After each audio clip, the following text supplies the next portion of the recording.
Bismillahirrahmanirrahim. Kitabın adı Məsəllər. Müəllif Möhsin Qəraəti. Sual-cavablar. Birinci sual.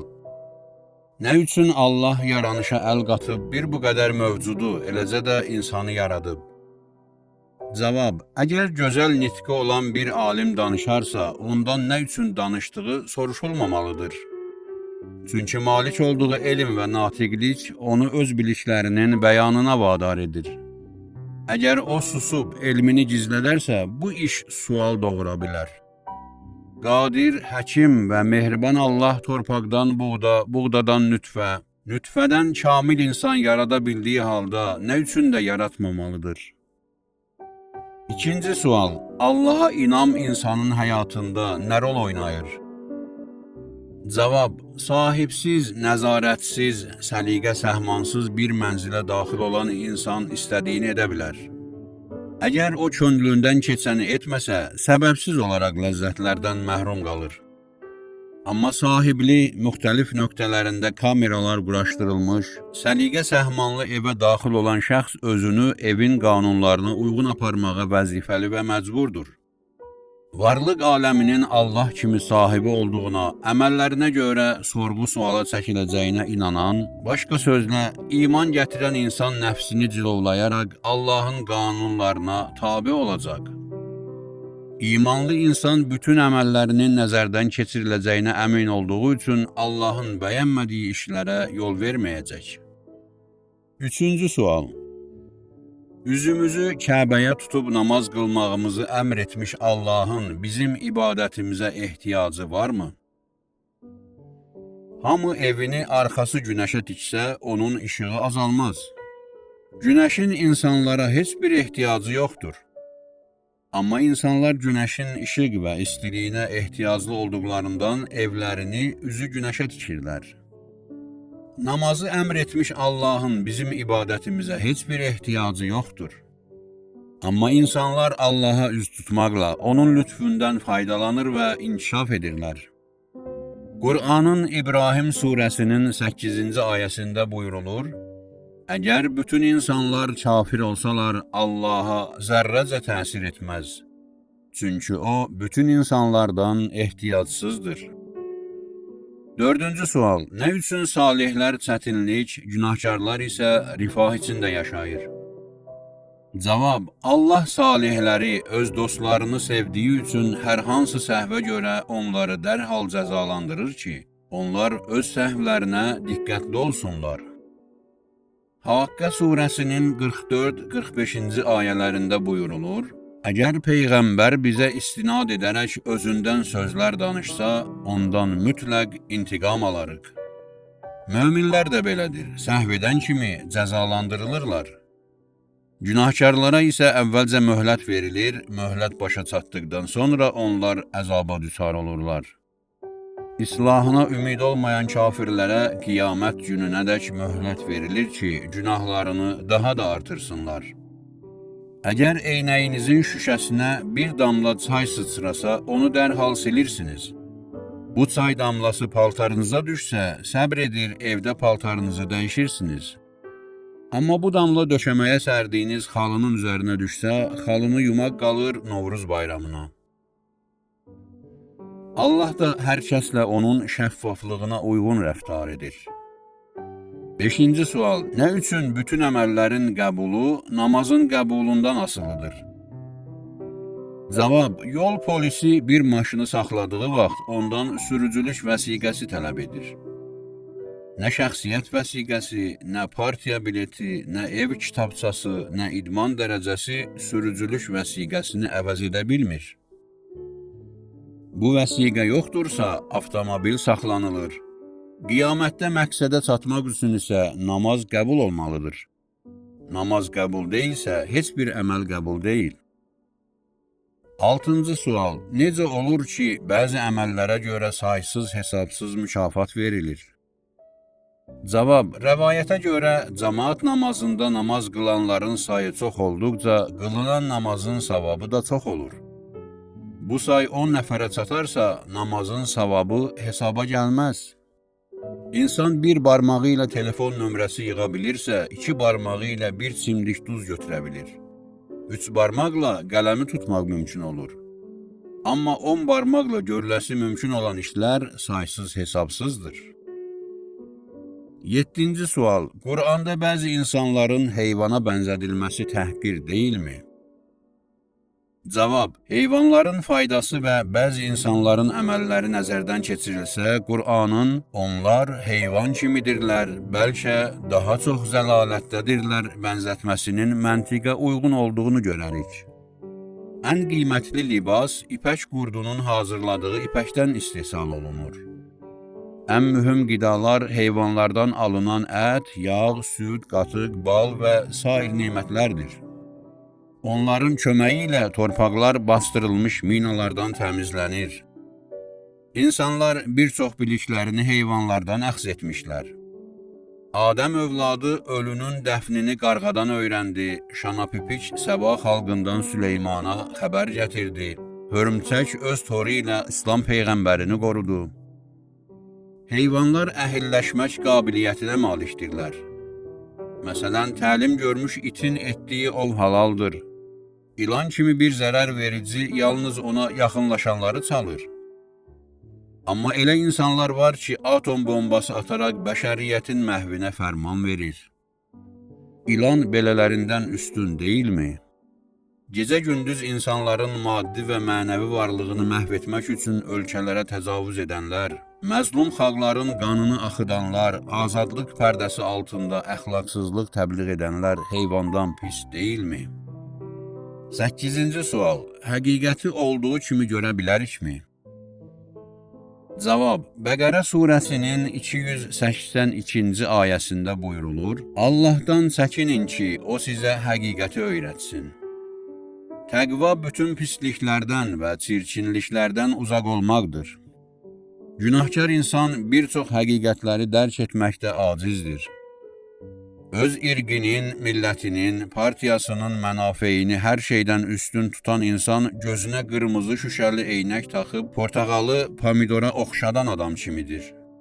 Yalnız hamar güzgü hər şeyi olduğu kimi göstərir. Çökək güzgü hər şeyi kiçildir, qabarıq güzgü hər şeyi böyüdür. İnsanın qəlb aynası da hamar olmalıdır. İstənilən bir günah ona ləkə salır. Günah göz qarşısındakı mənzərələri dalğalandıran ilğım kimidir. 9-cu sual. Bütün müsəlmanlar mömindir, yoxsa müsəlmanla mömin arasında fərq var? Cavab. Nəsr surəsinin 2-ci ayəsində insanların dəstə-dəstə Allahın dininə daxil olduqları bildirilir. Hücurat surəsinin 14-cü ayəsində isə bəyan olunur ki, hələ ki iman sizin qəlbinizə daxil olmayıb. Ayədən göründüyü kimi insanların dinə daxil olması kifayət deyil və müsəlman olmaqla mömin olmaq arasında fərq var. Dindarlığın mərhələləri var. Qızma, qaynama və bişmə. Həm isti, həm də qaynayan şey soyuya bilər. Amma bişmiş şey yenidən çiğ ola bilməz. Dinə daxil olmaq asandır. Əşhədü ən la ilahə illallah və əşhədü ənnə Muhammədən Rəsulullah deyən şəxs müsəlman olur. Bu, qızma mərhələsidir. Peyğəmbərin səhabələri qaynar bir eşqlə cəbhəyə gedər və haqq yolunda canlarından keçərdilər. Bu, qaynama mərhələsi idi. Amma Qur'an bu insanlara buyurur, ələ keçirdiyiniz qənimətin 1/5-ni xums ödəyin. Onların öz Rəbbi yanında dərəcələri vardır. İman gətirmədikləri halda Allaha və qiyamət gününə iman gətirdik deyənlər var. Bəli, şəhadət kəlmələrini deyənlər, hətta Peyğəmbərlə çiyin-çiyinə vuruşanlar üçün qarşıda həqiqi imana aparan yol var. Həqiqi imana çatmaq üçün bir çox mərhələlərdən keçmək lazım gəlir. 10-cu sual. İnsanların islahı, yəni əmr biməruf və nəhyəz münkər ilə məşğul olmaq bütün müsəlmanlar üçün, yoxsa xüsusi bir qrup üçün vəzifədir? Cavab: əgər bir tərəfli yolda bir maşın hərəkətin əksinə şütüyərsə, ona həm yoldakı maşınlar xəbərdarlıq etməli, həm də polis bu maşını saxlamalıdır. Allah insanların doğru yola dəvətini və pis yoldan çəkindirməsini bütün müsəlmanlara əmr edir. Siz ən xeyirli ümmətsiniz. İnsanlara yaxşı işlər görməyi əmr edir və pis əməllərə qadağa qoyursunuz. Bu surənin 104-cü ayəsində oxuyuruq, aranızda xeyirli işlər görməyi əmr edən və pis əməllərə qadağa qoyan bir dəstə olsun. 11-ci sual: Allahın yalnız təqvalılardan əməl qəbul etməsi adi və günahkar insanları ümidsizləşdirmirmi? Cavab: Qur'an buyurur, Allah yalnız təqva sahiblərindən qəbul edər. Təqvanın dərəcələri var. Kimi Allahdan çox, kimi isə az qorxur. Amma hamı nə dərəcədəsə varlıq aləminin sahibindən çəkinir. Allah yanında ən hörmətli olanınız, ən təqvalınız, Allahdan ən çox çəkinəninizdir. Əgər insan xeyir bir iş görürsə, demək nə dərəcədəsə təqvalıdır. Əgər dünya çempionatında ən güclülər birinci yeri tutursa, bu o demək deyil ki, başqaları idmandan əl çəkməlidir. Dünya çempionatından əlavə ölkə, əyalət, şəhər və kənd birincilikləri də keçirilir. Bu yolla hər bir idmançı öz qabiliyyətinə uyğun mükafat alır. Bundan əlavə əməlin qəbul dərəcələri də var. Hər bir təqva dərəcəsinə uyğun qəbul dərəcəsi var. Ona görə də Qur'an bəyan edir ki, kiminin mükafatı 2 qat, kimininki 10 qat, kimininki isə saysız hesabsız olur. Bu fərqlərdə insanın niyyəti və gördüyü işin növü əsas rol oynayır. 12-ci sual: Bəşəriyyət səma kitabına ehtiyaclıdırmı? Cavab: bütün zavodlar istehsal etdikləri məhsulu satışa çıxararkən ona istifadə qaydaları adlı kitabça əlavə edirlər. İstehsalçıdan başqasının belə bir kitabça yazmağa ixtiyarı varmı? Əlbəttə ki, yox. İnsanın da yaradanı var və bu yaradan ona Qur'an adlı göstəriş kitabı göndərmişdir. Öz xəlq etdiyini və onun ehtiyaclarını yaradan hamıdan yaxşı bildiyi üçün başqaları bu xilqətə göstəriş verə bilməz. Məgər yaradan bilməzmi? Allah incəliyinə qədər xəbərdardır. Allahın qanunlarını kənara qoyub, öz qanunları ilə yaşamaq istəyən insan təyyarəni qırmancla sürmək fikrinə düşmüş çobana bənzəyir. 13-cü sual: rahat yaşamaq üçün nə edək? Cavab: Qur'an buyurur, əlinizdən çıxana kədərlənməyin, əlinizə bir şey gələndə şad olmayın. Doğrudanmı insan belə ola bilər? Bank işçisi bir gün xalqdan pulu toplayır, səhər gün isə onu xalqa paylayır. Bu işçi üçün pulu almaqla verməyin heç bir fərqi yoxdur. Çünki o sadəcə əmanətçidir. Traktor üçün asfaltla torpaq yolun fərqi yoxdur. Velosiped üçün isə asfalt yol daha rahatdır. Sərsə qonduğu budağı zədələmədiyi halda zərif çiçəyi öz oturuşu ilə qırır. Bəli, böyük insanların ruhunu kiçik çətinliklər sındıra bilmir. İmam Hüseyn əleyhissalam qanlı Aşura günü sinəsinə yüzlərlə ox tuşlandığı halda diqqət və səmimiyyətlə namaza durdu. Hansı ki, əhəmiyyətsiz bir hadisəyə görə ya namazı yubadır, ya da diqqətimizi toplaya bilmirik. 14-cü sual: nə üçün İslamda əməlin dəyəri insanın niyyəti ilə ölçülür, onun qəbulü isə insanın diqqət və səmimiyyətindən asılı olur? Cavab: dünya işləri də belədir. Həm cərrah, həm də qatil bıçaqla qarın yırtır. Cərraha təşəkkür olunur, qatil zindana salınır. Amma cərrah da cərrahdan üstün ola bilər. İnsan həyatını xilas etmək niyyəti pul qazanmaq niyyəti ilə eyni deyil. 3 nəfərə su təklif edək. Onlardan biri susamadığı üçün, o biri küslüyü üçün, üçüncüsü isə dördüncüyə su çatmaz deyə sudan imtina edə bilər. Bu 3 nəfərin niyyəti fərqli olduğu kimi, əməllərinin dəyəri də fərqlidir. Əsl pul əskinasını saxta pul əskinasından ondakı xüsusi bir saf fərqləndirir. Həqiqi ibadəti saxta ibadətdən fərqləndirən bir saf da var. Bu, bəndənin yapışdığı Allah ipidir. Bu ip bəndənin Allaha yaxınlaşmaq niyyəti, xalisliyi, diqqət və səmimiyyətidir. Bu sap qırılsa, bəndənin Allahla rabitəsi kəsilər. 15-ci sual. Bütün yaxşı işlərin mükafatı 10 qat olurmu? Cavab. Qur'an buyurur, kim yaxşı bir iş görərsə, ona həmin işin 10 qat əvəzi verilər. Amma ən əsası bu işi görmək yox, onu qiyamət gününədək qorumaqdır. Verilmiş əmanəti yolda itirmək əmanətdarlıq deyil. Bir çox işlər xeyir hesab olunsa da, son məqsədə çatmadığı üçün puça çıxır. Xeyir işi görən adamın məqsədi özünü göstərmək, Allahdan qeyrisinin diqqətini cəlb etmək olsa, bu işin müqabilində axirət mükafatı yoxdur. Xeyir işi görən zaman və ya bu iş başa çatdıqdan sonra insan günaha yol verərsə, qazandığı savab əlindən çıxar. Demək, əsas məsələ görülmüş xeyir işi axirət gününədək qorumaqdır. Yuxarıdakı Qur'an ayəsində də yaxşı iş görməkdən yox, yaxşı iş gətirməkdən danışılır. 16-cı sual. Nə üçün ölümdən qorxuruq?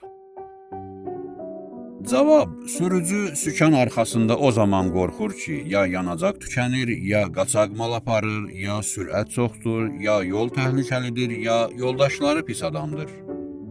Ölümdən sonranı düşünüb hazırlıq görən, günahdan çəkinən, möminlərlə dostluq edən, bir sözlə Allahın razılığı üçün çalışan insan ölümdən çəkinmir. 17-ci sual. Nə üçün bəzi dualar qəbul olunmur?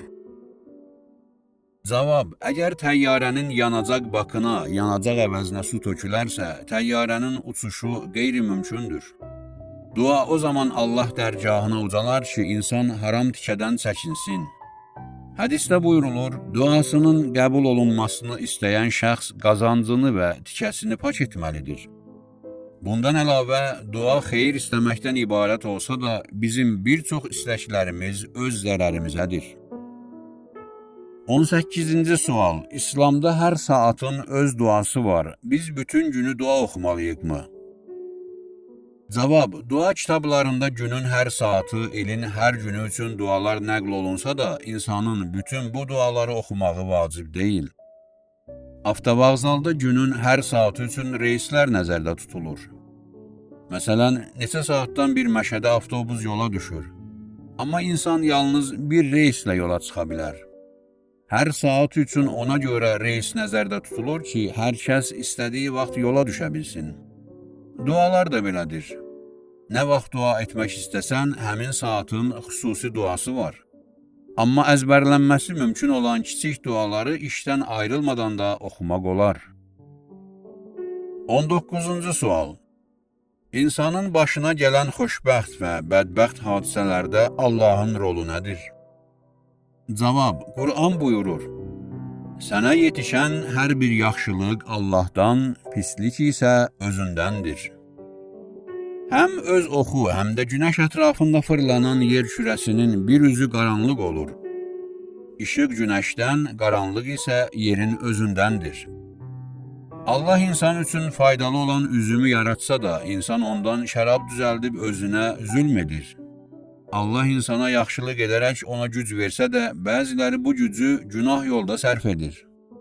Ağıl Allahın ən böyük nemətlərindəndir. Amma bəziləri bu ağılı öz şər niyyətlərini həyata keçirmək üçün silaha çevirir. Demək, yaxşılıqlar Allahdan, pisliklərsə özümüzdəndir. 20-ci sual. Əgər namaz insanı çirkin işlərdən uzaqlaşdırırsa, nə üçün bəzi namaz qılanlar günaha yol verir?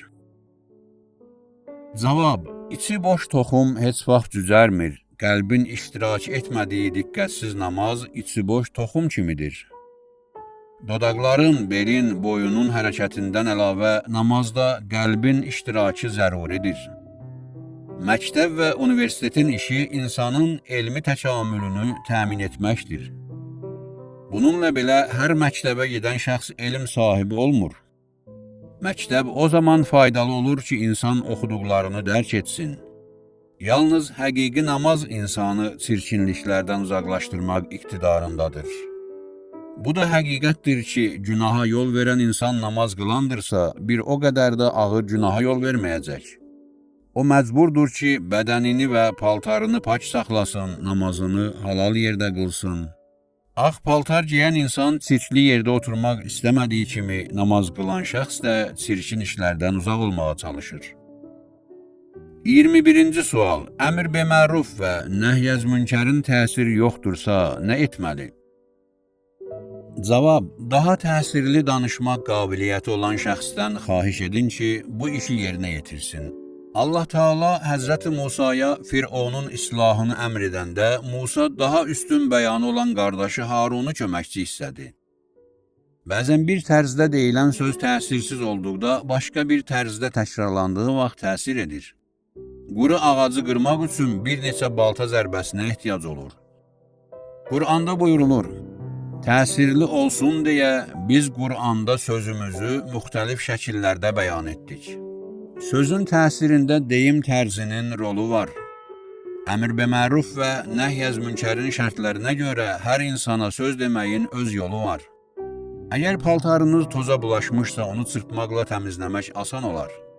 Əgər hisə batmış paltarı çırpsanız, həm əliniz qaralar, həm də his paltara yayılar.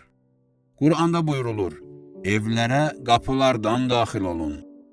Eləcə də xalqı günahdan çəkindirmək üçün onlara halal yol açmaq lazımdır. Həzrəti Lut evindəki qonaqlara təcavüz etmək istəyənlərə öz qızları ilə evlənməyi təklif etdi. 22-ci sual. Bugün dünyada inteqrasiya güclənirsə, nə şərq, nə də qərb deməyimiz düzgündürmü? Cavab, nə şərq, nə də qərb şüarını deməkdə məqsəd öz dinimizin, öz mədəniyyətimizin, öz iqtisadiyyatımızın əsas götürülməsidir. Müsəlmanlar dünyanın heç bir qüdrətli dövlətindən asılı olmamalı, şərqin kommunizm, qərbin kapitalizm xəstəliklərindən qorunmalıdır. Amma elmi və iqtisadi inkişaf üçün heç bir məhdudiyyət yoxdur. İslam Peyğəmbəri buyurur, Çində də olsa elm ardınca gedin. Əgər istidən və soyuqdan, oddan və buzdan qədərində istifadə olunsa, faydalı olar. İstidən faydalanaq, amma yanmayaq. Soyuqdan faydalanaq, amma donmayaq. Şərqdən və qərbdən istifadə edək, amma özümüzü itirməyək. 23-cü sual. İnsan la ilahə illallah cümləsini deməklə necə xilas ola bilər? Cavab, belə bir xilas haqqında danışan hədislərdə təkcə dil hərəkəti nəzərdə tutulmur. Hədisin ərəbcə bəyanı belədir. Qulu la ilahə illallahu tuflihu. Tuflihu cüzərmə mənasındadır. Əkinçiyə ərəbcə fəllah deyilir. Çünki o, toxumların cüzərməsi üçün çalışır. İstənilən bir toxumun torpaqdan cüzərməsi üçün 3 şərt var. 1. Kök torpağın dərinliyinə işləməlidir. 2. Kök qida maddələrini sormalıdır. 3. Cüzərmə üçün toxumun üst fəzası açıq olmalıdır. Tövhid fəzasına ucalmaq istəyən insan da əqidəsini dərin məntiqlə möhkəmlətməli, İnkişaf üçün zəruri olan bütün imkanlardan faydalanmalı, qarşıdakı maneələri aradan qaldırmalıdır. 24-cü sual. Necə demək olar? Cəhənnəm əzabına dözərəm, amma Allahdan ayrılığa dözmərəm. Cavab, övladını görmək üçün yolun isti soyuğuna dözərək bir məntəqədən o birinə səfərə çıxmış ana deyir. Yolun isti soyuğuna dözərəm, amma övladımın ayrılığına yox. Həzrəti Əli əleyhissalam Kumeyl duasında deyir, Xudaya, əzabına səbr edərəm, bəs ayrılığına necə səbr edim? 25-ci sual. Cinsi ehtiras, şəhvətə qarşı nə edək? Cavab, bu meyli Allah yaratdığı üçün onu bir dəfəlik boğmaq düzgün deyil. İnsan nəslinin davamı üçün zəruri olan bu meylə sadəcə nəzarət etmək lazımdır. İştahı olmasa insan acından ölər, qəzəb olmasa yaşamaq uğrunda mübarizə olmaz, şəhvət olmasa insan nəsli kəsilər. Amma ehtirası halal yolla təmin etmək lazımdır. Ehtiras qaz balonu kimidir. Düzgün istifadə edilsə fayda verər, nəzarətsiz qalsa partlayışa səbəb olar. Bəzənib düzənmə qadınlar üçün təbii istəkdir. Əgər qadın evdə öz həyat yoldaşı üçün bu işi görərsə, ailədə məhəbbət artar. Amma qadının bəzənib küçəyə çıxması ailənin möhkəmliyini sarsıdır. Küçədə yüzlərlə bəzənmiş qadınlarla rastlaşan kişi öz həyat yoldaşına qarşı biganə olur. Subay insanlar isə ehtirası oyadan mənzərələrlə qarşılaşdıqda psixoloji rahatlığını itirir, şam tək yanır. Gördüyü mənzərələrdən ehtirası alovlanmış insanların bəziləri özünü cilovlaya bilir, bəziləri isə hətta cinayət yolu ilə də olsa bu ehtirası söndürməyə çalışır. Ehtirası alovlanmış bəzi gənclər evdən qaçır, özünü öldürür, müxtəlif cinsi xəstəliklərə yoluxur. 26-cı sual. İnsan nə dərəcədə azaddır? Cavab. Allah insanı azad yaratmış və ona seçim imkanı vermişdir. Bəziləri deyirlər ki, insan özünü azad hiss etsə də əslində məcburdur. Amma insanın azad olduğunu sübut edən dəlillər çoxdur. Bu dəlillərdən bəzilərini xatırlayaq. 1. İnsan çox zaman qarşısındakı iki yoldan hansını seçmək barədə düşünür və nəhayət bu yollardan birini seçir. Bu seçim azaddır. 2. Bəzən insanlar bir-birlərini tənqid edərək hansısa işdən çəkindirirlər. Demək, insan bir işi görə də bilər, bu işdən çəkinə də bilər. 3. Hər bir insan hansısa sözlərinə və işlərinə görə peşman olur. Ey kaş belə olmayaydı deyir. Demək, başqa cürdə rəftar etmək olarmış. 4. Əgər uşaqlar ailə, müəllim, tərbiyəsi vasitəsilə tərbiyə olunursa, demək, doğru yolu tuta bilər. Bəli, tərəddüd, tənqid, peşmanlıq və tərbiyə azadlığın dəlilləridir. Azadlıq təkcə insanların yox, eləcə də heyvanların istəyidir. Qəfəsə salınmış quş çox vaxt yeməkdən imtina edir, xəstə görkəm alır. Hətta behişdə də ən böyük nemətlərdən biri azadlıqdır. Behişdə daxil olan möminlər həmin azadlığa görə Allaha təşəkkür edərlər. Bununla belə insan öz Allahının göstərişlərinə əməl etməlidir. Sərhəd bilməyən azadlıq, azğın nəfsə itaət insanı fəlakətə aparır. Ağılın təsdiq etmədiyi azadlıq başqalarının haqlarına təcavüzdür. 27-ci sual. Bir zərrə şirk və riyakarlıq qatqısı olan əməl nə üçün qəbul olunmur? Cavab. Allah buyurur ki, ən üstün şərik mənəm, həm mənə, həm də başqasına görə görülən əməldə öz payımı mənə şərik edilənə verirəm, əməlinizin savabını ondan alın. Bəli, istənilən bir kəsi və istənilən bir şeyi Allahla yanaşı tutmaq Allahın məqamını alçatmaqdır. Əgər sizə desələr ki, həm sizi, həm də üstündə durduğunuz daşı sevirik, bu sözlər sizi alçaltmazmı? Əgər sizi qonaq çağırıb süfrə arxasında öz itləri ilə yan-yana oturtsalar, sizə də pişiklərinə də eyni yeməkdən versələr, alçalmazsınızmı? Bundan əlavə, Allah göstərişlərinin məqsədi insanın təkamülüdürsə, şirk və riyakarlıq insanı süquta uğradır. Öz taleyində Allahdan başqasını təsirli bilməklə insan bütün xeyir əməllərini puça çıxarır. Kiçik bir siçan böyük toy qazanına düşməklə onu zaya çıxardığı kimi. Bir dəfə sərnişinləri təyyarəyə mindikdən sonra hamını yenidən yerə düşürdülər. Bildirdilər ki, xidmətçi təyyarədə siçan görüb və bu siçan tapılana qədər uçuş baş tutmayacaq. Demək, kiçik bir siçan nazik bir naqili gəmirməklə təyyarəni süquta uğrada bilir. Bu siçanı şirkə bənzətsək, onun qıra biləcəyi sim Allahla bəndə arasındakı rabitəyə uyğun gələr. 28-ci sual. Allah hamıya məhrəm olduğu halda namazda örtünməyi vacib edən nədir?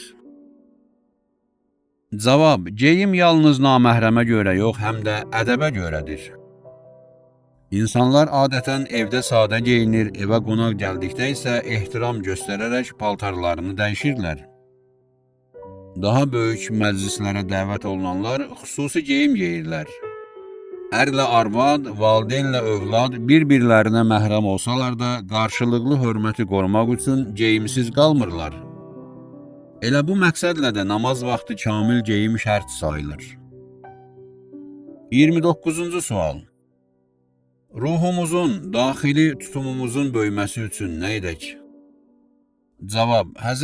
Əli əleyhissalam buyurur, ruhunda Allah əzəməti olan şəxs üçün başqa hər nə varsa cılızdır. Yer üzündə olduğumuz vaxt 1 hektar torpaq bizə böyük görünür. Amma təyyarədən baxdıqda onun kiçik olduğunu müşahidə edirik. Dünya banklarının hesabına nəzər saldıqda xəzinəmizdəki pul əhəmiyyətsiz görünür. Əgər bütün yaranmışların Allaha oxuduğu həmd sənanı nəzərdən keçirsək, dediyimiz zikirlərin kiçikliyini anlayırıq. İmam Səccaddan soruşdular, nə çox ibadət edirsən? Həzrət buyurdu, mənim ibadətim hara, Əlinin ibadəti hara? Allah Teala Qur'anda öz peyğəmbərinə buyurur ki, keçmiş peyğəmbərlərin çətinliklərini yada sal ki, sənin üçün asan olsun. Bəli, insan keçmiş ilə qürrələnməməli, qarşıdakı yol haqqında düşünməlidir. 30-cu sual. Hansı günahlar bağışlanmır? Cavab. Allah kiçik günahların bağışlanacağını vəd etsə də, bu günahları təkrarlamaq olmaz. Rəvayətdə oxuyuruq, kiçik günahlardan çəkinin. Çünki insan kiçik günahlardan bir o qədər də utanmadığından bu günahları təkrarlayır və tövbə barədə düşünmür. Əgər borclu şəxs borcunun azlığını əsas tutaraq verdiyi borcu tələb edən şəxsi qınasa, borc verən həmin pulu bağışlamaz. Amma böyük miqdarda borcu olan insan borc verən şəxsdən üzr istəyib xəcalət çəksə, bu borc ona bağışlana da bilər. Bəli, insan dikbaşlıqla yox, peşmanlıqla bağışlanır. 31-ci sual. Bütün işlərdə Allahı xatırlamaq nə üçündür? Cavab. Hədisdə oxuyuruq. Hər işdən qabaq Bismillahı təzələyin. Hər hansı bir zavodun və ya fabrikin məhsullarına baxsanız, hər birində uyğun müəssisənin ştampını görərsiniz. Bütün başçıların stolunun üstündə, gəmilərdə və təyyarələrdə ölkənin bayrağı olmalıdır. Bəs Allaha inamlı insan bütün işlərdə onun təsirli olduğunu bildiyi halda onu xatırlamaya bilərmi? Həzrəti İbrahim əleyhissalam buyurur, mənim namazım da, ibadətim də, həyatım və ölümüm də aləmlərin Rəbbi olan Allah üçündür. İslam Peyğəmbərinə buyurulur, Rəbbinin adı ilə oxu. Elə ki azad oldun, qalx, dua et və ancaq Rəbbinə yalvar. 32-ci sual. Bizimlə həmfikir olmayan ailə və övladla necə rəftar edək?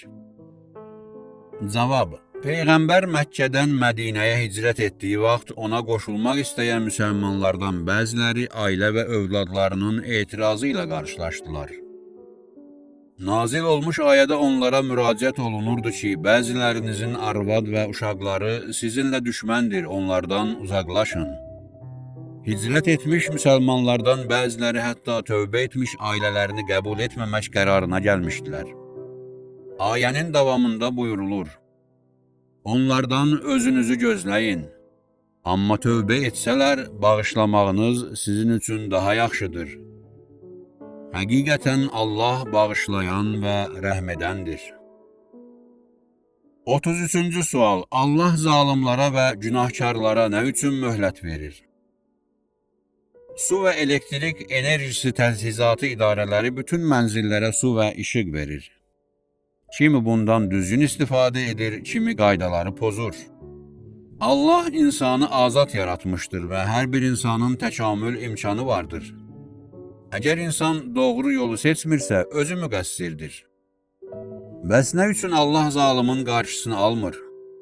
Çünki yalan danışan lal edilsə, məzluma sillə vuranın əli qurudulsa, xainin gözləri çıxarılsa, insanlar Allaha itaətə məcbur olar. Məcbur itaətin isə dəyəri yoxdur. Yalnız öz iradəsi ilə Allaha üz tutan insanlar sitayişə layiqdirlər. Naməhrəmə baxmadığına görə kör adamı imanlı hesab etmək məntiqsizdir. Allah insanların azad şəkildə yol seçməsini istəyir. 34-cü sual. Əsrin imamının, Həzrəti Mehdinin zuhurunu gözləyənlər zülmün qarşısında susmalıdırmı? Cavab: biz hər gecə səhəri gün günəşin doğması intizarında oluruq. Amma bu o demək deyil ki, bütün gecəni işıqsız qalmalıyıq. Qış aylarında hamı yayın intizarını çəkir. Bununla belə yayadək hamı soba qalayır və qızınır. Əsrin imamının zuhurunadək hamı öz qüvvəsi daxilində zülmlə mübarizə aparmalı, cəmiyyətin islahına çalışmalıdır. Hədisdə buyurulur, ən üstün əməl fərəz, yəni Həzrəti Mehdinin zuhuru intizarında olmaqdır. Hədisdən göründüyü kimi intizar hal yox, əməldir. Ona görə də bu zuhuru gözləyənlər əməl sahibi olmalıdırlar. İmamı gözləyənlər salih olmalıdırlar. Qeybət dövründə insanların vəzifəsi özünü tərbiyə, əmr biməruf və nəhyəz münkərdir. Bəli, qonaq gözləyən adam hazırlıq görməlidir. 35-ci sual. İnsanların fəsada yuvarlandığı bir dövrdə İslam hökuməti qurula bilərmi? Cavab: İslam hökuməti o demək deyil ki, cəmiyyətin bütün fərdləri ədalətli olsun. Başçıları İslam qanunlarını əsas götürən bir hökumət İslam hökumətidir. Səfər o zaman yaxşı hesab olunur ki, sürücü mahir, maşın isə saz olsun. Səfərin necəliyində müsafirlərin vəziyyəti əsas götürülmür. Bəqərə surəsinin 102-ci ayəsində oxuyuruq. Yəhudilər Süleymanın hakimiyyətinə dair şeytanların oxuduqlarına uydular. Bundan əlavə ədalət eyni münasibət demək deyil. Ədalətli həkim hər xəstəyə onun xəstəliyinə uyğun dərman yazır. Ədalətli müəllim hər şagirdə onun biliyinə uyğun qiymət verir. Əgər bütün xəstələrə eyni dərman, bütün şagirdlərə eyni qiymət verilsəydi, bu ədalətsizlik olardı. Gözlə qulaq, dağla dəniz eyni deyil. Fərq yalnız ədalətsizlikdən doğmur. Bəzən ədalət özü fərq qoyulmasını tələb edir. Zülmdən doğmuş ixtilaflar və bərabərsizliklərlə mübarizə aparmaq lazımdır. Təcavüzkarların zülm ilə topladıqları kapitallar onların gözündən tökülməlidir. Amma görülən işə, istedada, ixtisasa, məsuliyyətə fərq qoyulmazsa, cəmiyyətdə inkişaf dayanar, insanlarda təkamül həvəsi sönükər. 36-cı sual. Kafirlərə və günahkarlara necə yanaşmaq lazımdır? Cavab: hədisdə buyurulur ki, özünü başqalarından üstün bilən şəxs təkəbbür əhlidir. İnsanların aqibətini bilmədiyimiz üçün onlar haqqında tələsik mühakimə yürüdə bilmərik. Bəzən günahkar sonda mömin, mömin isə sonda günahkar olur. İmam Sadiq əleyhissalam buyurur, bir ömür səhv yolda olmuş sehirbazlar Musanın möcüzəsini görüb Fironun hədələrinə baxmayaraq iman gətirdilər. Şeytan isə 6000 il ibadətdən sonra yolunu azdı. Ona görə də doğru yolda olanlar arxayınlaşaraq başqalarını qınamamalıdırlar. 37-ci sual. Siə-i sədr nədir? Cavab: bu ifadə böyük ruha malik olmaq mənası daşıyır. Gövdəli ağaclar güclü küləklərə sinə gəldiyi halda bu küləklər zərif fidanları kökündən qoparır.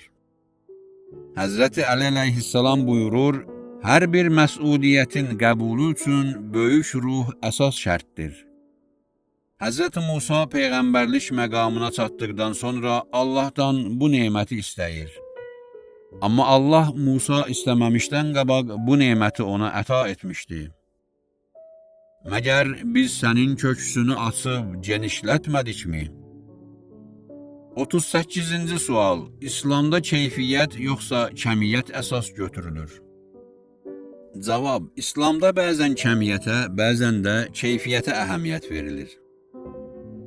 Məsələn, cəmaat namazında adamların sayı nə qədər çox olarsa, savab da bir o qədər çox olar. Amma sədəqənin miqdarı yox, sədəqə verənin səmimiyyəti əsas götürülür. Əhl-i Beytin yetimlərə, miskinlərə və əsirlərə verdiyi sədəqələr miqdarına görə yox, onu verənlərin xalisliyinə görə yada salınır. Bəzi məqamlarda həm keyfiyyət, həm də kəmiyyət əsas sayılır. Məsələn, Qur'an həm çox zikr etməyi, həm də müti olmağı tapşırır. 39-cu sual. İslami cəmiyyət quruculuğunda cihadın rolu nədir? Cavab, yeri qazmaq üçün istifadə olunan belin ağız hissəsi daim iti və ağ, yuxarı hissəsi isə qalın və qara olur. Cihad edən millət də öz gənclərini əldən verməsinə baxmayaraq daim üzü ağdır. Amma zülmə boyun əyən xalqlar zahirən asayişdə olsalar da, say çoxluğuna baxmayaraq üzü qaradırlar. 40-cı sual. Mükafat və əzab verilərkən şəxsiyyət nəzərə alınacaqmı? Cavab, Qur'an peyğəmbərlərin xanımlarına buyurur. Sizdən hansı biriniz açıq-aşkar çirkin iş görsə, onun əzabı 2 qat olar. Hər kim Allaha və Rəsuluna itaət edib yaxşı işlər görsə, onun mükafatını 2 qat verərik. Uca zirvəli dağların uçurumları da dərin olur.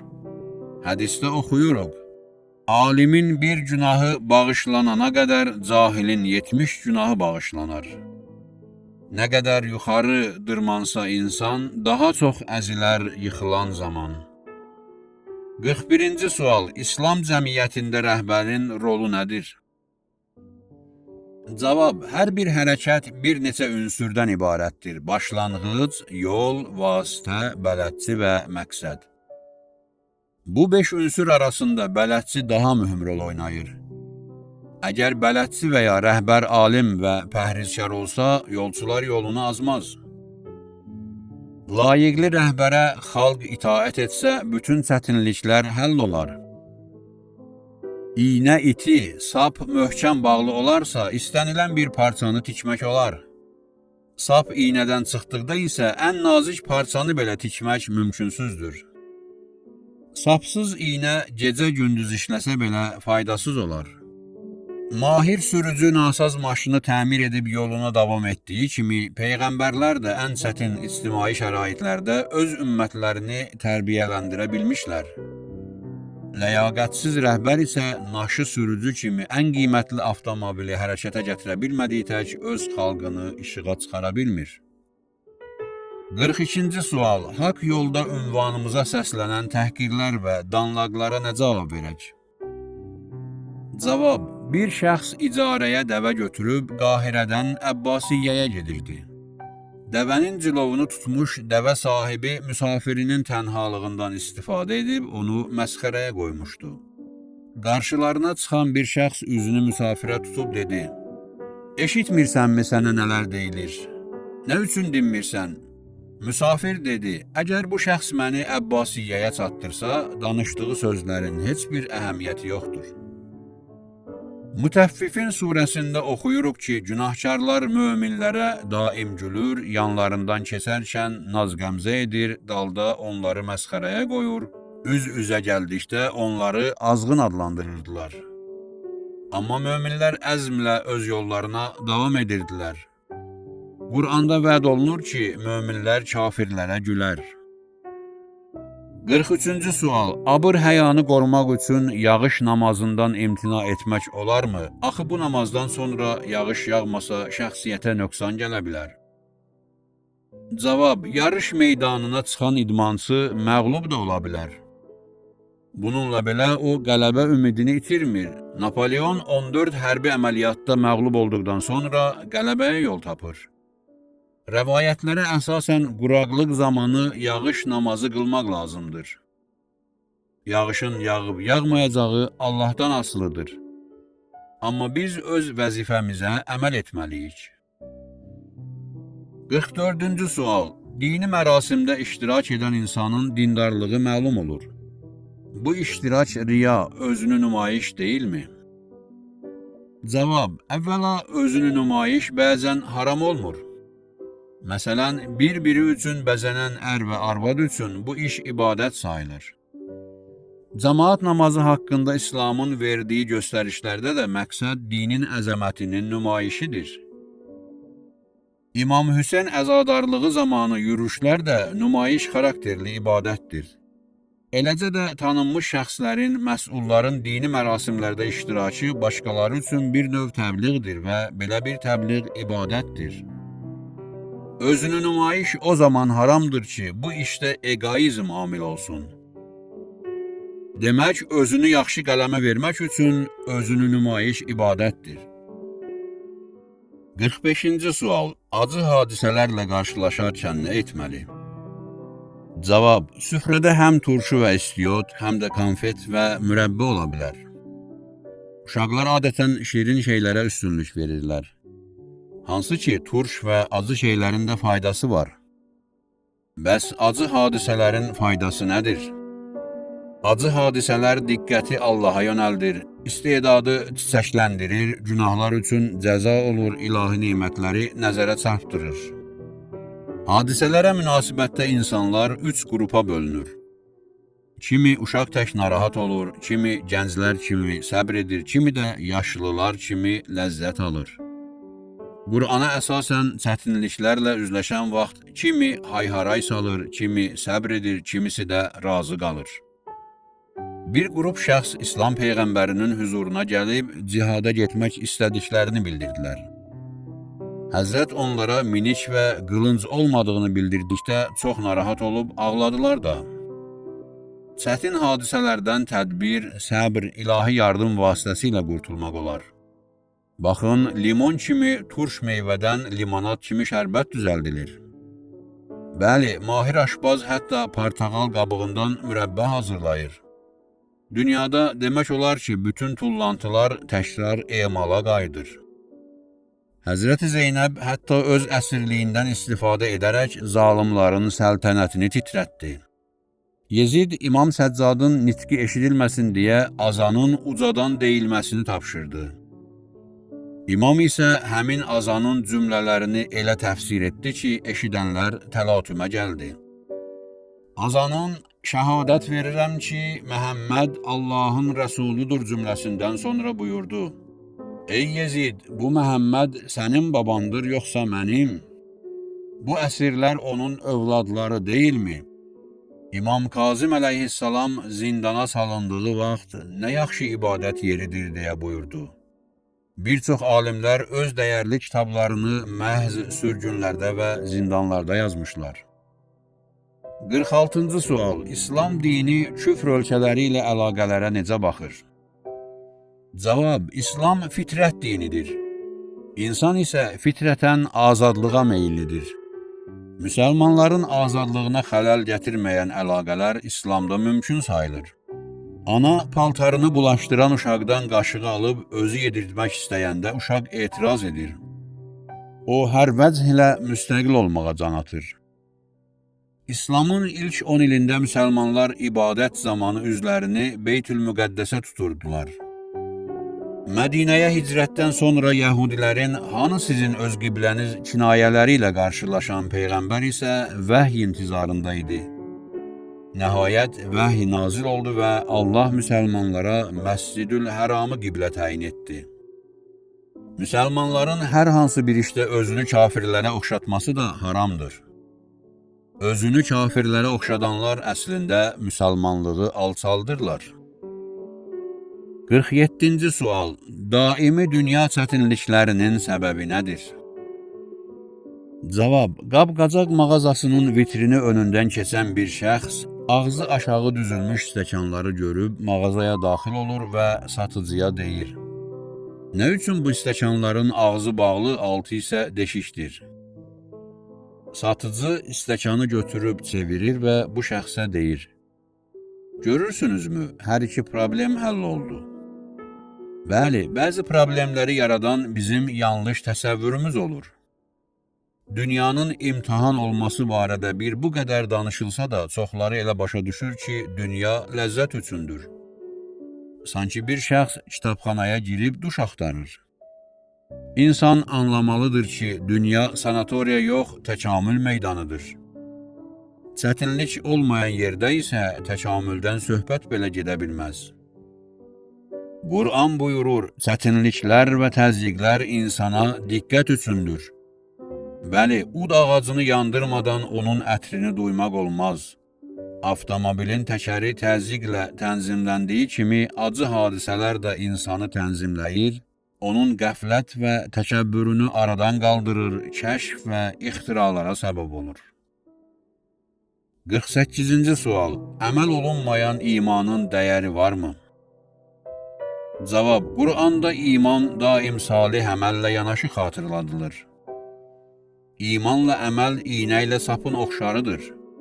Sapsız iynə bir iş görə bilmədiyi kimi əməlsiz iman da təsirsizdir. Qur'an buyurur, Allahı sevirsinizsə Peyğəmbərə itaət edin. Çoxları özlərini imanlı hesab etsələr də salih əməldən uzaqdırlar.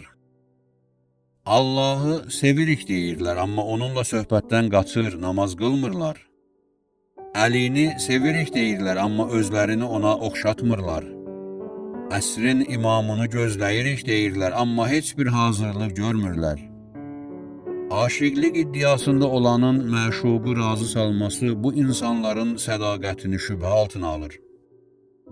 Nəql edirlər ki, qədim qul bazarlarından birində bir qula çox böyük qiymət qoyulmuşdu. Səbəbi bu idi ki, bu qul susamış adamı tanıyırdı. Bir tacir qulun bu xüsusiyyəti ilə maraqlanıb onu alır. Bir qonaqlıq düzəldib süfrəyə sudan başqa hər şey qoyur. Qonaqlar növbə-növ xörəklərdən yeyib su istəyirlər.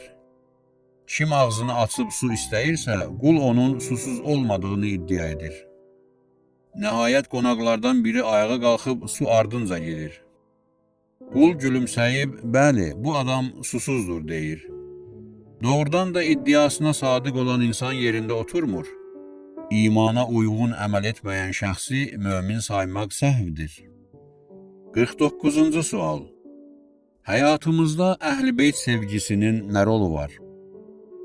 Cavab. İdeal axtarışı, hər hansı qəhrəmana pərəstiş insanın fitri xüsusiyyətidir. Ləyaqətli ideal insanın tərbiyəsi üçün çox təsirlidir. Kamil ideal insanı daha çox cəzb edir. Əhl-i Beyt sevgisi ən üstün ideal seçimidir. Belə bir ideal seçən insan özünü Peyğəmbər davamçılarına oxşatmağa çalışır. İnsanı hərəkətə gətirməyən sevgi isə həqiqi sevgi deyil. Bir körpə atasından qoğal istəsə və atası ona işdən qayıdarkən qoğal alacağını söz versə, uşaq gözünü yola dikib atasını gözləyir. Axşam ata mənzilə daxil olan kimi körpə qoğal almısanmı soruşur. Əgər ata desə ki, qoğal almamışam, amma səni çox sevirəm, uşaq bu sevgiyə inanarmı? 50-ci sual. Həqiqəti demək vacibdirmi? Cavab. Həqiqəti gizlətmək haramdır, amma həqiqəti deməyin də şərtləri var. Münasib şərait olmadan deyilən həqiqət fəsad yaradır. Şəkər tozu şirindir, amma onu birbaşa uşağın ağzına töksək, uşaq boğular. Şəkər suda həll edilib uşağa tədricən verilməlidir. Əksər insanlar həqiqəti birbaşa qəbul etmək iqtidarında deyillər. Hamamda başına vedrə ilə su tökən adamın başına küçədə bir stəkan su töksəniz, sözsüz ki, cırnayar. Müsəlmanların alimlərə hörməti, xums və zəkat ödəməsi onların bu dəyərlərə dərin inamına əsaslanır. Əziyyətli yollar keçib məsumların ziyarətinə gedənlər küçədə rastlaşdıqları hər adama salam verməyi zəruri hesab etmirlər. Çünki hər hansı bir münasibət üçün tanışlıq və münasib şəraitə ehtiyac var. 51-ci sual. Həzrəti Mehdinin 1000 illik bir ömürdən sonra 40 yaşında zühur edəcəyinə necə inanaq? Cavab. Adətən kipriklərimiz 10 illər boyu dəyişməz qalır. Hansı ki, insanın saçı və saqqalı daim inkişafdadır. Həm kipriyin, həm də saçın tükləri eyni bir orqanizmdən qidalanır. Amma Allahın iradəsi ilə bu tüklərdən biri sabitdir, o biri isə dəyişkən. İnsan ömrünün məhdudluğunu sübuta yetirəcək heç bir dəlilimiz yoxdur. İşıq məhdud olmadığı kimi ömür yolu da sərhədsizdir. Quranda Nuhun 1000 ilə yaxın yaşadığı, Əshab-ı Kəhvin 300 il yatdığı bildirilir. 52-ci sual. Quran nəzərincə rəhbərlə xalqın əlaqəsi necə olmalıdır? Cavab: iki növ itaət var. İnsan bəzən qorxu və tamahdan, bəzən isə iman və məhəbbətdən itaət edir. Məsələn, insanları Firon qarşısında müti edən qorxu idi. Amma İslam Peyğəmbərinə itaətin arxasında iman və məhəbbət dururdu. İslamda xalqla rəhbər arasındakı əlaqə vilayət kimi təbir olunur. Vilayət dedikdə sevərək bir şəxsin ardınca getmək nəzərdə tutulur. Vilayətə tabi olan şəxs özünü başqalarından üstün tutmur. Həzrəti Əli əleyhissalam buyurur, döyüşlərdə Peyğəmbər düşmənə bizdən daha yaxın olardı. Həzrət Peyğəmbər salavatullah xalqa salam göndərmək üçün məmur edilmişdir. Eləcə də Peyğəmbərə salam göndərmək xalqa əmr olunmuşdur. Demək, rəhbərlə xalq arasındakı əlaqə qorxuya yox, eşq və məhəbbətə əsaslanır. 53-cü sual. Xumus və zəkatla dövlət vergiləri arasında nə əlaqə var? Cavab: vergi vətəndaşların dövlətə xidmət müqabilində ödədikləri puldur. Dövlət küçə və prospektləri asfaltlayır, asayişi təmin edir, pulsuz tibbi xidmət göstərir, təhsil müəssisələri açır. Demək, vergi gündəlik ehtiyaclarımıza xərclədiyimiz pullardan fərqlənmir. Xumus və zəkat isə yalnız məhrum təbəqənin problemlərinin həllinə sərf olunur. 54-cü sual. Nə üçün bəzi insanlar möcüzə görsələr də iman gətirmirlər? Cavab: Peyğəmbərlərin inkar olunmalarının bir neçə səbəbi vardır. Babalara təqlid, şəxsi mənafeyinin qorunması, egoistlik, yersiz təəssüb. Ulduzlu gecədə elektrik lampası altında oturan insan göydəki ulduzları görə bilmir. Eləcə də özünə vurğun insan başqalarının üstünlüklərini qiymətləndirə bilmir. Bir atlı nə qədər cəhd etdisə, at qarşısındakı arxdan keçmədi. Bunu müşahidə edən Arif atlıya məsləhət gördü ki, arxın suyunu bulandırsın. Atlı belə də etdi. At heç bir məcburiyyətsiz sudan keçdi. Atlı bu işin hikmətini anlamayıb Arifdən səbəbini soruşdu. Arif dedi, at saf suda öz əksini görür və öz əksini tapdamaq istəmir. Bəli, insan da belədir. O, öz mənliyini, məqamını, mənafeyini, tayfasını, millətini, partiyasını tapdaya bilmir. Elə buna görə də haqqında danışılan at kimi hərəkət edə bilmir. 55-ci sual. Peyğəmbərlər və imamlar günahsız olduqları halda nə üçün tövbə edib ağlayırdılar? Cavab: böyük bir salonu qismən işıqlandırsaq, yalnız böyük əşyaları görə bilərik. Amma bu salon tam işıqlandırılsa, ən kiçik əşyaları da görmək olar. Adi insanların iman nuru zəif olduğundan onlar yalnız böyük günahları görə bilir. Peyğəmbər və imamların iman nuru isə o qədər güclüdür ki, səmərəsiz ötüşən bir an onları çox narahat edir. Ayağı ağrıyan adam üçün ayağını uzatmaq nə haramdır, nə də məkruh. Bununla belə o, ayağını uzadarkən ətrafdakılardan üzr istəyir. Demək, insan halal bir işdən də xəcalət çəkə bilər. Televiziyada son xəbərləri oxuyan diktor asqırdıqda tamaşaçılardan üzr istəyir. Əslində isə asqırmaq günah deyil. Allahın övliyaları onun əzəmətini dərk etdiklərindən ən dəyərli ibadətin də bu əzəmət qarşısında yetərsiz olduğunu anlayırlar. 56-cı sual. Fərqli mübarizə metodlarından istifadə edən məsum imamların arasında məqsəd fərqi varmı? Cavab: bütün imamların məqsədi tövhiddir və bu məsələdə şübhəyə yer yoxdur. Amma hər bir imamın hərəkəti mövcud şəraitə görə fərqlənmişdir. Qayçının iki ağzı bir-birinə zid hərəkət etsə də əslində eyni bir işi görür. Komanda oyunlarında hər oyunçu öz mövqeyinə uyğun hərəkət etsə də, ümumi məqsəd komandanın qələbəsidir. Bəli, bütün imamların məqsədi insanların təkamülüdür. Amma bu məqsədə çatmaq üçün bəzən vuruşmaq, bəzən elmlə məşğul olmaq, bəzən hicrət etmək, bəzən də susmaq lazım gəlir. 57-ci sual. Necə olur ki, bəzi günahlar bütün savabları puça çıxarır? Cavab: əgər bir şəxs müəyyən müəssisədə 20 il xeyir işlə məşğul olduqdan sonra müəssisə müdirinin övladını qətlə yetirərsə, gördüyü işlər puça çıxar. Bir top mərmisi dəydiyi binanı uçurub yüzlərlə insanın zəhmətini bir anda bada verir. Bir söyüş illərin dostluğuna son qoyur. Bir qaşıq zəhər bütün sağlamlığı məhv edir. Sükan arxasında bir an yuxu avtomobili uçuruma yuvarladır. Bir dəfə bıçağın gözə toxunması onu illər uzunu kör edir. Bəli, bir qığılcım böyük meşəni külə döndərdiyi tək, bəzi günahlar da bütün savabları məhv edir. Amma elə yaxşı əməllər də var ki, insanın bütün keçmiş pis əməllərini yuyub aparır. Bir fəhlə müəssisədə illər uzunu səmərəsiz işlədiyi halda, müəssisə rəhbərinin övladını ölümdən qurtarmaqla hörmət qazana bilər. Quran buyurur, namaz bütün pislikləri və çirkinlikləri aradan qaldıran yaxşı əməldir.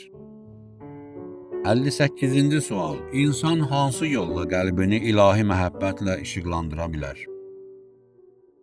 Cavab: hər bir məhəbbət insana verilən nemət və ona göstərilən xidmətə diqqətdən asılıdır. İnsan Allahın nemətlərini düşündükcə ona sevgisi artır.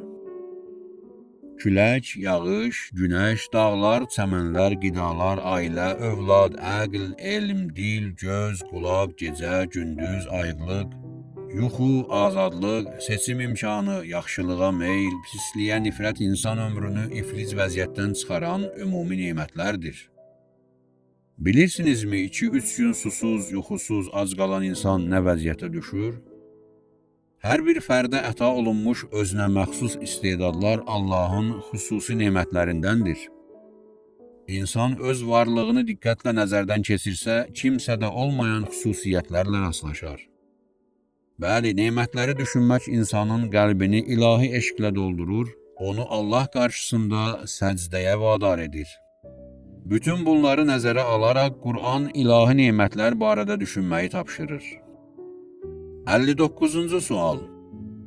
Həyat çətinliklərinin fəlsəfəsi nədir? Cavab: çətinliklər iki qismdir. Özümüzdən asılı olan çətinliklər və bizdən asılı olmayan çətinliklər. Bir çox çətinliklər insanın diqqətsizliyindən yaranır. Əgər bir şəxs öz iqtisadiyyatını düzgün tənzimləməyib iflasa uğrayırsa, özü müqəssirdir. Körpəni nəzarətsiz buraxdığımız üçün o suda batırsa, özümüz günahkarıq. Sağlamlığına biganə qalıb xəstələnən, yol hərəkəti qaydalarını pozub qəzaya uğrayan, özünü intizamlı apara bilmədiyi üçün təhqir olunan insanların hər biri özü təqsirkardır. Bizdən asılı olmayan çətinliklərin bir sıra səbəbləri vardır. Çətinliklər insanı inkişaf etdirir. Elmi kəşflər və ixtiralar çətinliklərlə üzbəüz dayandıqda baş tutur. Bir çox günahların kəhvarəsi məhz acı hadisələrdir. Bu acı hadisələr insan ruhunu möhkəmləndirir. İslam Peyğəmbəri buyurmuşdur, xəstəlik, kasıblıq və ölüm olmasaydı insanın qüruru sınmaz, o heç zaman baş əyməzdi. Başına hadisə gəlmiş insanın kamalı artır, hadisə ötüb keçdikdən sonra o başqalarının çətinliklərini daha asan anlayır və onlara kömək əlini uzadır. 60-cı sual. Nə üçün bütün ömrünü elmə sərf etmiş bəzi alimlər Allaha iman gətirmir? Cavab: Allaha iman insanın elmindən yox, iradəsindən asılıdır. Nərdivan ustası düzəltdiyi nərdivanlara çıxmırsa, bu o demək deyil ki, nərdivan dırmaşmaq üçün deyil. İynə haqqında deyilən hamını bəzər, özü lüt gəzər tapmacası belə alimlərə çox uyğun gəlir. Bəziləri güzgü satılan dükanda işləsə də, özünə baxıb yaxalığını düzəltmək barədə düşünmür. Amma güzgünü alanlar dərhal güzgüyə baxıb özlərini səliqəyə salırlar. Bir çox alimlər təbiət hadisələrini öyrənsələr də, bu hadisələri tənzimləyən qüvvə ilə maraqlanmırlar. Kimi yerə düşmüş pulu götürüb sahibini axtarır, kimi də sakitcə cibinə qoyub yoluna davam edir. 61-ci sual. Nə üçün insanlar fərqli yaradılıb? Cavab. Əlinə qələm götürmüş yazıcı əgər bütün səhifələrdə hərfləri eyni ardıcıllıqla düzsə, onun yazdığına heç kim kitab deməz, onunla maraqlanmaz. Əgər sözlər, cümlələr, səhifələr bir-birindən fərqlənirsə, bunu zülm adlandırmaq olmaz. T hərfi deyə bilməz ki, nə üçün mən ayaq üstə qalmışam, amma ş oturub. Qab-qacaq sexində müxtəlif ölçülü qablar hazırlansa da, kimsə sex rəisini bu fərqə görə ittiham etmir. Çünki hər ölçüdə olan boşqabın öz təyinatı var. İnsanların fərqli yaradılması zülm yox, hikmətdir. Hər bir insan ona verilmiş imkanlar həddində cavabdehdir. Ömür boyu korları məsxərəyə qoyub özü naməhrəmə baxmaqdan çəkinməyən insan qiyamət əzabı ilə qarşılaşacağı vaxt kaş kor olaydım deyə təəssüf edəcək. 62-ci sual. İnsanın əməl naməsi nə vaxt bağlanır? Cavab. Toy salonunda işıqları söndürüb qaçan adamı ədalətlə cəzalandırmaq üçün işığın sönməsi nəticəsində baş verən bütün hadisələr nəzərə alınmalıdır. Bəli, qaranlıq səbəbindən qab-qacağın sınmasında, adamların pilləkəndən yıxılmasında, uşaqların qorxmasında, bir sözlə tədbirin pozulmasında həmin şəxs təqsirkardır. Quran buyurur ki, həm əməllər, həm də onların nəticələri yazılır. Hədisdə deyilir ki, yaxşı bir işin bünövrəsini qoyan adama sonralar da bu işi görənlərin savabı verilir. Eləcə də insanlar üçün pis bir yol düşünən adam o yolu gedən bütün adamların günahına şərikdir. Bir şəxs kiməsə siqaret çəkməyi öyrədirsə, ikinci şəxs üçüncüyə, üçüncü dördüncüyə bu pis vərdişi ötürürsə, birinci şəxs bütün sonrakıların günahına şərikdir. Hədisdə oxuyuruq ki, valideyn övladın yaxşı işlərinə, ibtidai sinif müəllimi şagirdin sonrakı dövrlərdə müvəffəqiyyətlərinə şərik olur. 63-cü sual. Nə üçün Quranda başqalarının qeybətini etmək qardaş meyitinin ətini yeməyə bənzədilir? Cavab. Hucurat surəsinin 12-ci ayəsindəki bu bənzətmənin müxtəlif səbəbləri var. 1. Ölü özünü müdafiə edə bilmədiyi kimi, qeybəti olunan şəxs də söhbətdə iştirak etmədiyindən özünü müdafiə edə bilmir. 2. Ölüyə vurulan yara sağalmadığı kimi, qeybəti olunan şəxsin itirilmiş hörmətini qaytarmaq da mümkünsüzdür. İnsana vurulan maddi ziyanı ödəmək olur, amma açılmış eybi yenidən örtmək qeyri-mümkündür. İstər ciddi, istərsə zarafatla edilən qeybət günahdır. 3. Bədəndəki ət tədricən artdığı kimi, insanın hörməti də zərrə-zərrə artır. Hər hansı bir insanın bu sayaq çətinliklə qazandığı hörməti onun qeybətini etməklə bada vermək necə də böyük cinayətdir. 64-cü sual. Tövbə nədir? Cavab. Yolu səhv salmış sürücü əvvəlcə geri qayıtmalı, sonra yoluna davam etməlidir. Amma səhv yolu davam edərək yalnız dildə səhv etmişəm desə, heç vaxt mənzilə çata bilməz. Tövbə səhv yoldan qayıtmaqdır. Getdiyi səhv yolu geri qayıdanı Allah sevir və onun tövbəsini qəbul edir. Tövbəkar yediyi haqları sahibinə qaytarmalıdır. Uğurlanmış məbləğ qaytarılmazsa və ya həmin şəxsdən halallıq alınmazsa, tövbənin qəbul olması qeyri-mümkündür. Qəsb etdiyi məbləği qaytarmağa utanan şəxs bu işi özünü tanıtmadan da görə bilər. Hansı yolla olur olsun, həmin məbləğ sahibinə çatdırılmalıdır. Tövbəkar incitdiyi adamdan üzr istəməli, qılmadığı namazların qəzasını qılmalı, gizlətdiyi həqiqəti açıqlamalı, səhvlərini islah etməlidir. Quranda tövbə və islah kəlmələri adətən yanaşı işlənir. Tövbə yubandırılmamalıdır. Çünki üst-üstə yığılmış günahları yumaq çətin olur. Paltarın üzərinə qonmuş tozu təmizləmək asandırsa, qat kəsmiş palçığı təmizləmək çətindir. 65-ci sual. İnsanları yaxşılığa necə dəvət edək? Cavab, insanları həqiqətə müxtəlif yollarla çağırmaq olar. 1. Bir çox ayələrdə buyurulduğu kimi əsas dəvət yollarından biri sözlə dəvətdir. 2. Əməli dəvət. Quran libasını təmizlə buyurur. Yəni insan əvvəlcə özünü təmizləməlidir. 3. Birbaşa dəvət. Quran xoş danışın, namaz qılın, zəkat verin deyə əmr edir. İnsanları birbaşa da haqqa çağırmaq olar. Dolayı dəvət. İnsanlara Qurandan əhvalatlar danışmaqla onlara doğru yolu göstərmək olar. Məsələn, qardaşlarının oyun bəhanəsi ilə Yusifi aldadıb quyuya atdıqlarından xəbərdar olan həmsöhbətiniz başa düşər ki, düşmənlər insanı idman pərdəsi altında yolundan azdıra bilər. 5. Ümumi dəvət. Allah öz peyğəmbərinə bütün xalqı dəvət etməyi buyurmuşdur. 6. Xüsusi dəvət. Peyğəmbərlər öz ailələrini doğru yola dəvət edirdilər. 7. Qohumları dəvət. 8. Həmvətənləri dəvət. 9. Bəşəriyyəti dəvət. Bəli, mərcan gəzən üzgüçü, ova çıxmış balıqçı dənizin bir nöqtəsində durub qalmamalı, böyük qazanc istəyində olan tacir dükanda çeşidləri artırmalıdır. 66-cı sual. Nə üçün irsdən kişinin payı qadından 2 qat çoxdur?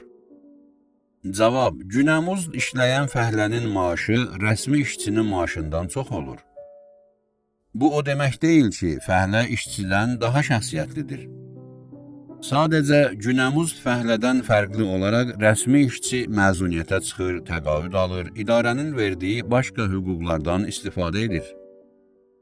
İslamda qadının irs payı az olsa da, ailənin bütün xərcləri kişinin öhdəsindədir. Qadın bütün xərcini ərindən alır, irs payını və mehriyyəsini yalnız özünə sərf edir. 67-ci sual. Qadın nə üçün hakim ola bilməz? Cavab, Allah qadını övlad tərbiyəsi üçün yaratdığından onun qəlbində xüsusi bir mərhəmət, mehribanlıq, canyananlıq qoymuşdur. Bu mərhəmət və sevgi ədalətli mühakimə üçün problem yaradır. Hakim elə cinayətkarlarla görüşür ki, bu cinayətkarlar öz yalanları ilə insanı ofsunlayırlar. Prinsipiallığı olmayan hakim saxta göz yaşlarına aldanır, qəti qərar çıxarmaqda çətinlik çəkir. Əslində hakimlik çox ağır məsuliyyət tələb etdiyindən kişi üçün imtiyaz sayılmamalıdır. Qadın zərif məxluq olduğundan belə bir məsuliyyətdən azad edilmişdir. 68-ci sual. Nə üçün qadının diyəsi kişidən 2 dəfə azdır?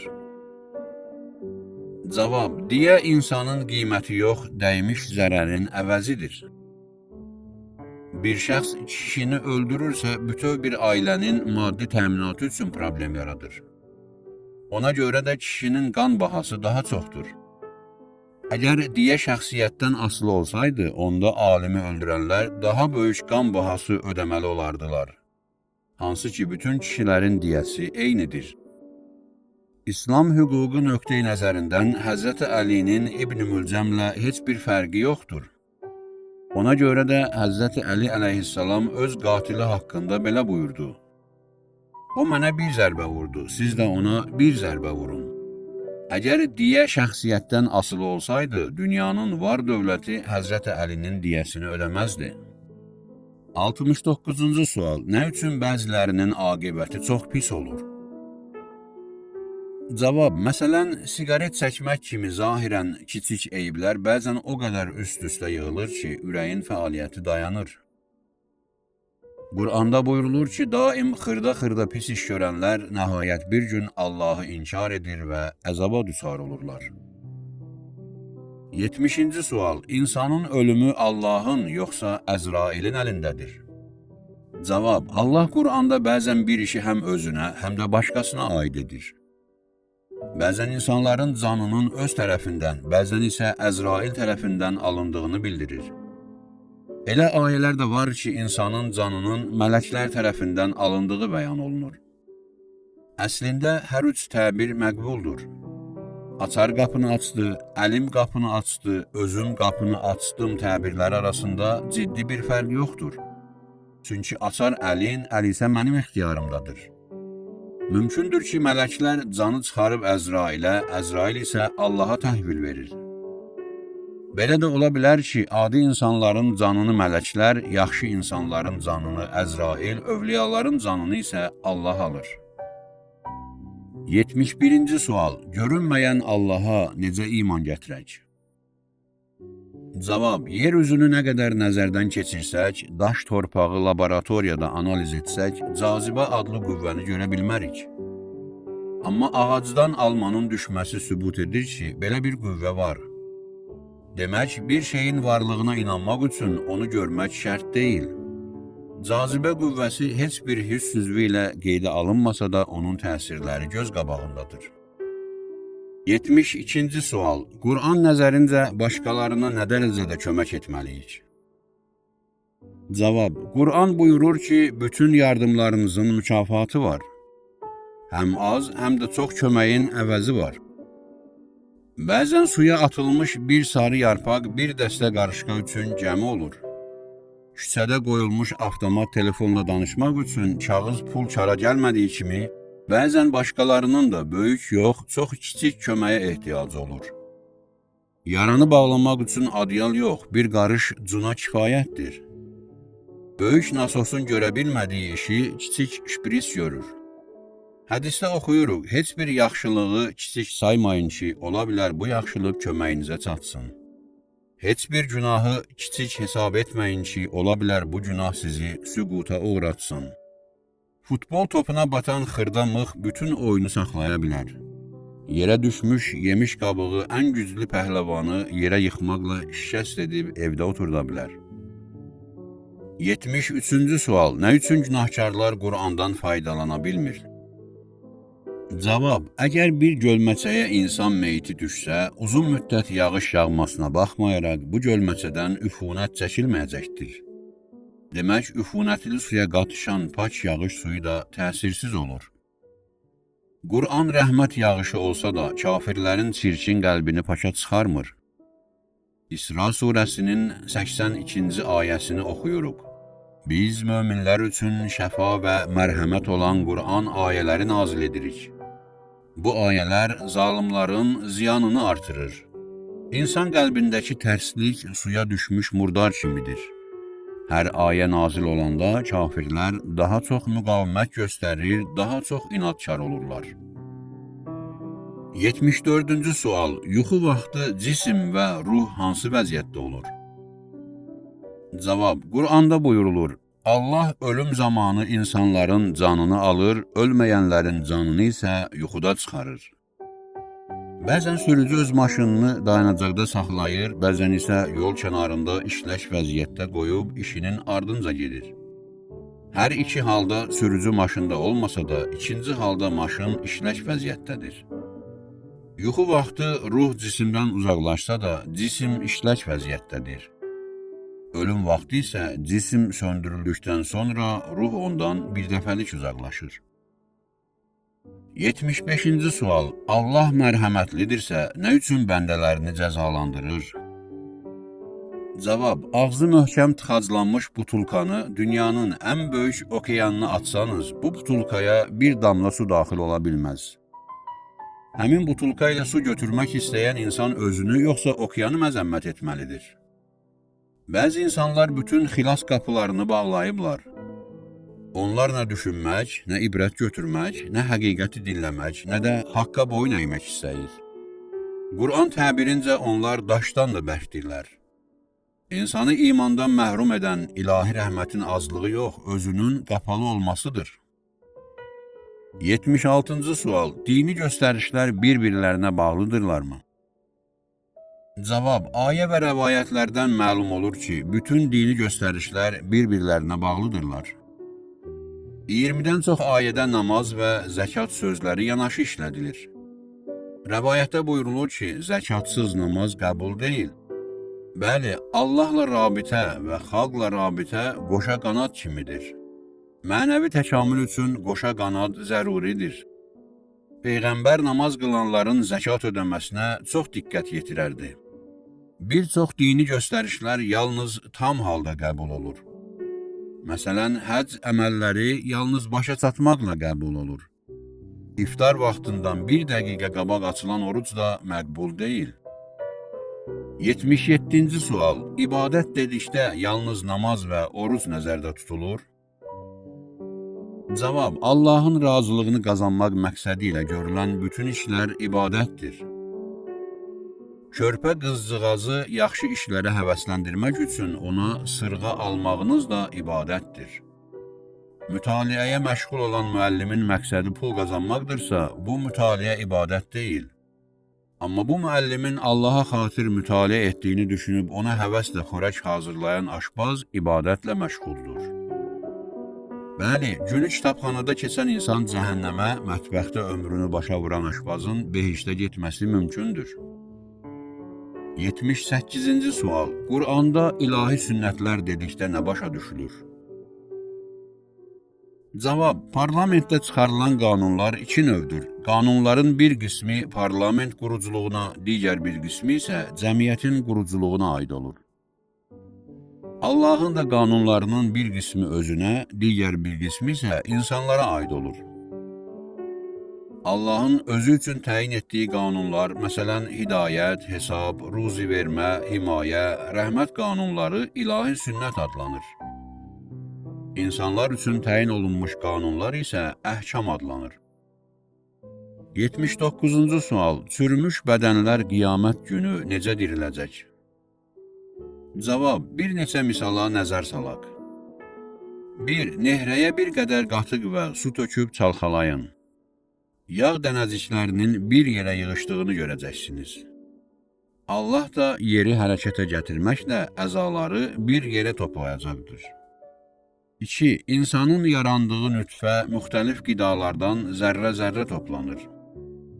Torpaqdakı maddələr buğdanın, meyvənin canına sovrulur, sonra insan orqanizminə keçib nütfəni formalaşdırır. Demək, insan torpaq zərrələrindən vücuda gəlir. 3. Məgər mal-qaranın əti və südü yediyi otlardan yaranmırmı? Otdan süd çıxaran Allah ölünü torpaqdan çıxara bilməzmi? 80-ci sual. İnsanı bircə günah məhv edə bilərmi? Cavab. Bəzən kiçik bir virus insanın bütün orqanizmini iflic edir. Bir qığılcım 100 mərtəbəli binanı kömür parçasına döndərir. Bir an paxıllıq insanı qətlə vadar edir. Bir anlıq vəzifəyə tamah insanın əlini imamın qanına bulayır. Adətən hər adi günah daha böyük günah üçün şərait yaradır. Qur'anda buyurulur, qazandığı günahlarla əhatə olunan insanlar cəhənnəmlikdirlər.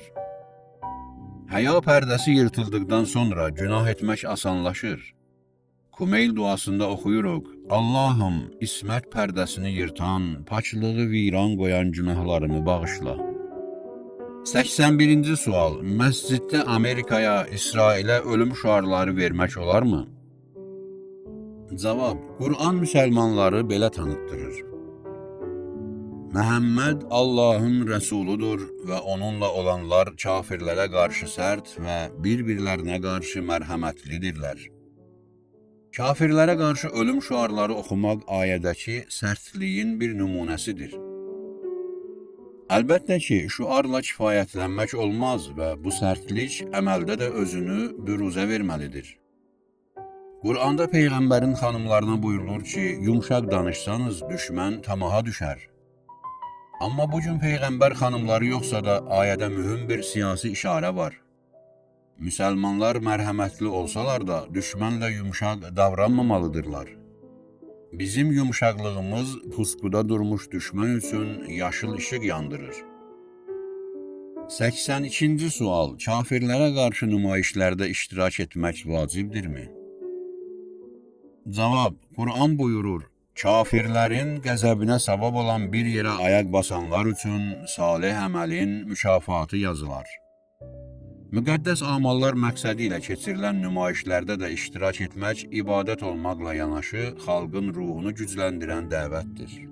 83-cü sual. Nə üçün dini hökmlərdən müctəhidə təqlid edilməlidir? Cavab: həyatımızda elə bir sahə yoxdur ki, mütəxəssisə ehtiyac olmasın. Din bilicisi olan müctəhidlər özləri də xəstələndikləri vaxt həkimə müraciət edirlərsə, həkimin dini məsələdə müctəhidə təqlid etməsi nə üçün təəccüb doğurmalıdır? Quran buyurur, bilmədiyinizi zikr əhlindən soruşun. Diqqət etməliyik ki, söhbət adi alimdən yox, təqva sahibi olan zikr əhlindən gedir. Rəvayətlərə əsasən agah, adil, həva-həvəsdən uzaq alimlərə təqlid olunmalıdır. Sənədsiz ev, avtomobil qeyri-qanuni hesab olunduğu kimi təqlidsiz əməl də batildir. 84-cü sual. Vilayət nədir? Cavab: cəmiyyət rəhbərə ehtiyaclıdır. Rəhbərsiz cəmiyyət hərc-mərcliyə məhkumdur. Rəhbər İslamşünas, savadlı, şücaətli, təqvalı, dünya hadisələrindən xəbərdar bir müsəlman olmalıdır. Layiqli rəhbəri xalqın seçdiyi İslamşünaslar təyin etməlidir. 85-ci sual. Əsrlər keçdikdən sonra Peyğəmbərin göstərişlərinə həvəslə əməl olunmasının səbəbi nədir?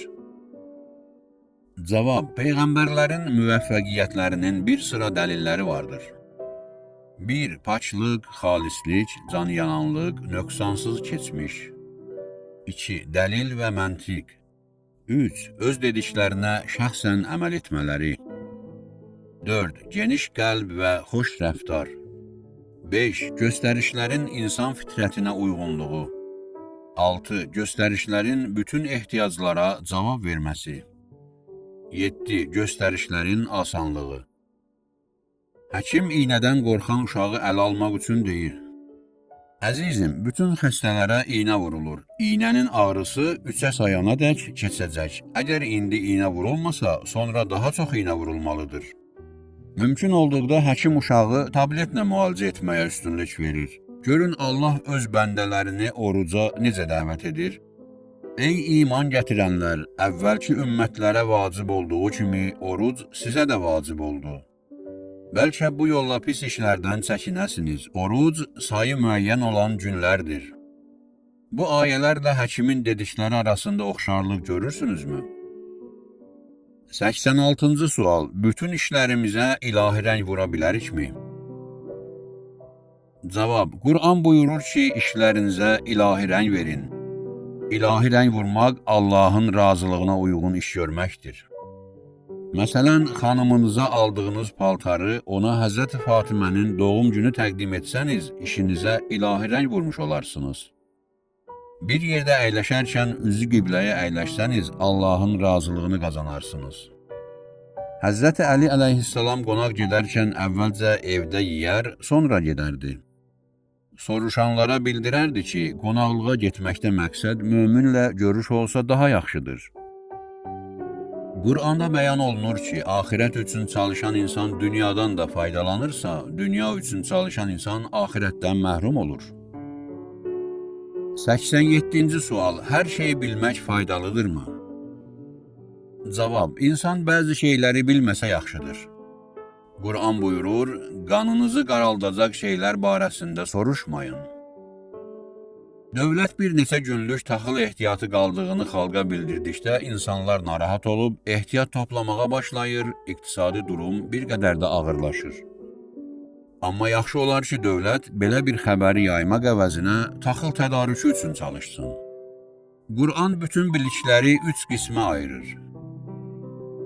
1. Faydalı elmlər. Həzrəti Musa belə bir elmə sahib olmaq üçün Həzrəti Xızırla yoldaş olmaq istəyir. 2. Bəqərə surəsinin 102-ci ayəsində də buyurulduğu kimi zərərli elmlər. 3. Nə faydası, nə də zərəri olan elmlər. Məsələn, Kəhf əshabının sayını bilməyin nə zərəri var, nə də faydası. Tarixdə zərərli biliklərdən qorunmaq üçün hicrət edənlər az olmayıb. 88-ci sual. Dini qəbul etməyən adama son sözümüz nə olsun? Cavab: Sürücülər yolda karlarına gələ biləcək bəzi şeyləri özləri ilə götürürlər. Ehtiyat təkəri olan avtomobilin yolda təkəri buraxmasa, sürücü bir şey itirmir. Amma ehtiyat təkəri olmayan avtomobilin təkəri yolda buraxsa, sürücü əziyyət çəkməlidir. Bəli, insan ehtimal verdiyi hadisələrə qarşı hazırlıq görməlidir. Ehtiyatlı insan soyuqda donmaz, yağışda islanmaz. Bəs dində necədir? Peyğəmbərlər ölümdən sonraki həyat, sorğu-sual haqqında kifayət qədər məlumat vermişlər. Xalqın onlara inanan hissəsi sutkada 10-15 dəqiqə namaz qılır, ildə bir dəfə bir ay müddətində oruç tutur və zərərli işlərdən çəkinirlər. Bu insanlar axirətdə bir şey qazanmasalar da heç nə itirməyəcəklər. Bəs peyğəmbərlərə inanmayıb, kefindən qalmayan insanlar qiyamət sorğusu düz olarsa nə edəcəklər? Bəli, hər bir ağıllı insan ehtiyatlı olmalı, mümkün çətinliklərə hazırlaşmalıdır. Əgər qarşınızdakı insan Qur'an həqiqətlərinə inanmırsa, o təkcə imansız yox, həm də ehtiyatsız adamdır. 89-cu sual. Ən yaxşı əməl nədir? Cavab. Ən yaxşı əməl Allahın qəbul etdiyi əməldir. Əməlin böyük kiçikliyi yox, onun qəbulu şərtdir. Həzrəti İbrahim əleyhissalam oğlu İsmailin köməyi ilə Kəbənin dayaqlarını qaldırarkən Allahdan bu əməli qəbul etməsini istədi. Demək, görülən iş çox əhəmiyyətli bir iş olsa da, hansısa səbəblərdən qəbul olunmaya bilər. 90-cı sual. Allah hansı işləri qəbul edir? Cavab. Əməlin qəbul olması üçün həm hədəf, həm iş, həm də vasitə düzgün olmalıdır. Məsələn, həccə getmək düzgün hədəfdir. Amma oğurluq atı ilə bu səfərə çıxmaq nəinki savab deyil, hətta günahdır. Təmizliyi qorumaq yaxşı işdir, amma qara kömürlə ağ divara zibil atmayın yazmaq özü çirkin bir işdir. Bəzən isə üsul və vasitə düz olduğu halda hədəf yanlış olur. Həzrəti Əli əleyhissalamla müxalif olan xəvaric dəstəsi hökm yalnız Allaha məxsusdur şüarı ilə çıxış edirdilər. Şüar öz-özlüyündə düzgün olsa da, onu söyləyənlər həqiqəti tapdalamaqla məşğul idilər. Qur'anı başına qaldıran insan onun göstərişlərinə əməl etməlidir. Həkimin yazdığı nüsxəni çərçivəyə salıb divardan asan, amma dərmanları qəbul etməyən xəstə sağalarmı? 91-ci sual. Münafiq kimdir? Cavab. İnsanlar 4 qismə bölünür. 1. İman gətirib salih əməl edən möminlər. 2. İmansız və salih əməlsiz kafirlər. 3. İman gətirdiyi halda salih əməldən uzaq olan günahkarlar. 4. İman gətirmədiyi halda özünü salih göstərən münafiqlər. Yalan, hilə, riyakarlıq nifaqın bir növüdür. 92-ci sual. Möminlər arasında münasibət necə olmalıdır? Cavab. İslam Peyğəmbəri buyurub, mömin, möminin güzgüsüdür. Güzgü kimi bir-birimizin həm gözəl, həm də nöqsanlı cəhətlərini görək. Güzgü kimi hər şey olduğu kimi böyüdüb kiçiltmədən göstərək. Güzgü kimi insanlarla üz-üzə durub danışaq, xəlvətdə yox. Sevirəm ki, dostlar bir ayna kimi hər zaman üzümə deyə eybimi. Min dilli daraq tək gəzib xəlvəti, nə pistir edələr tük-tük qeybəti. Güzgü kimi başqalarının nə deyəcəyini düşünməyək. Güzgü kimi özümüzü toz torpaqdan qoruyaq. Eyb göstərdiyi üçün güzgünü sındırmazlar. Eybini deyəni də incitmə. Güzgünü sındıranda onun qırığı da hər şeyi olduğu kimi göstərir. Min bir əzab görmüş mömin də yalnız həqiqəti deyir. Güzgü saf olduğu üçün eybi göstərir.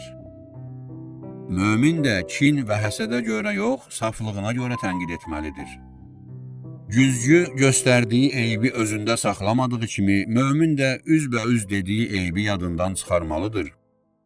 Güzgüyə ötəri baxan eybini görə bilmədiyi kimi, mömini də diqqətlə dinləməyən eybindən xəbərsiz qalar.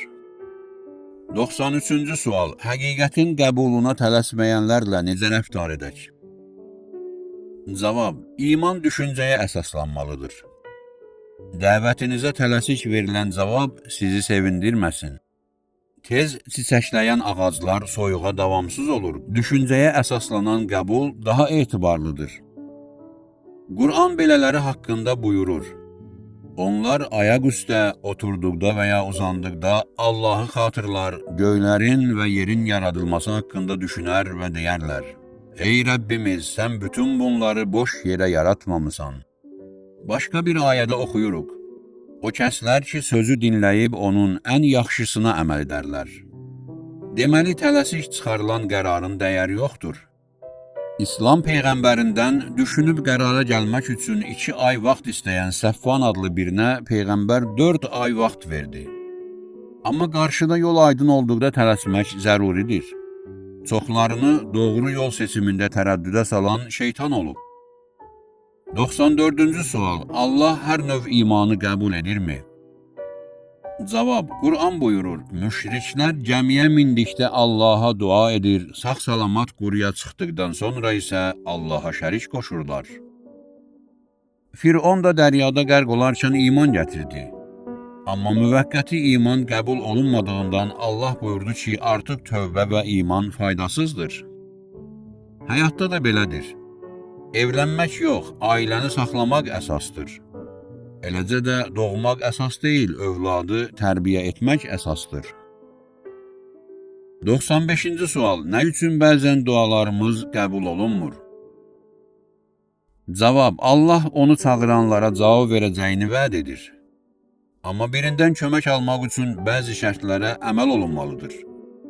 Dostluq münasibətini qorumaq, dostun ünvanını yadda saxlamaq, yersiz istəklərdən çəkinmək, boş xəyallardan uzaq olmaq, qanunsuz yolla yardım tələb etməmək, başqalarının hüququnu poza biləcək arzulardan uzaq olmaq və düz danışmaq. Biz Allaha ağız açarkən bu şərtlərə əməl edirikmi? Rəvayətlərdə duanın bəzi şərtləri bildirilir.